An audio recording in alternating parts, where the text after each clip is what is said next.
Ang Earth o mundo natin ay isang napakagandang planeta na puno ng buhay, misteryo at likas na kagandahan. Sa bilyon-bilyong planeta sa kalawakan, ang Earth lamang ang kilalang lugar na may buhay. Dahil dito, tunay na espesyal at kahanga-hanga ang ating planeta. Mula sa matataas na bundok, malalalim na karagatan, malalawak na kagubatan, hanggang sa maiinit na disyerto, ipinapakita ng Earth kung gaano kaganda at kalakas ang kalikasan. Mahigit 70% ng Earth ay natatakpan ng tubig. Ang mga karagatan ay mahalaga dahil nagbibigay ito ng malaking bahagi ng oxygen na ating hinihinga at tumutulong sa pagkontrol ng klima ng mundo. Sa ilalim ng dagat ay may mga makukulay na coral reefs, kakaibang isda, at mga nilalang na hindi pa lubusang nadidiskubre ng tao. Hanggang ngayon, marami pa ring bahagi ng karagatan ang hindi pa nararating o napag-aaralan, kaya nananatiling puno ng misteryo ang ating mundo.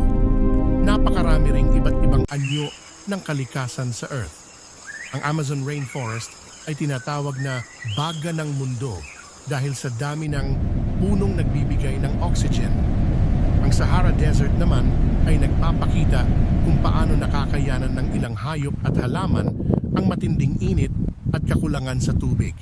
Sa mga lugar na natatakpan ng yelo tulad ng Arctic at Antarctica, may mga hayop na tulad ng polar bear at penguin na kayang mabuhay sa sobrang lamig. Ipinapakita nito na ang buhay sa Earth ay kayang umangkop sa iba't ibang kapaligiran. Isa sa kamangha-manghang bagay sa Earth ay ang dami ng uri ng mga hayop at halaman. May maliliit na insektong mahalaga sa kalikasan, malalaking balyena sa karagatan, makukulay na ibon at iba pang hayop na may natatanging kakayahan. Ang iba ay kayang magpalit ng kulay, magliwanag sa dilim o maglakbay ng libu-libong kilometro tuwing panahon ng migration.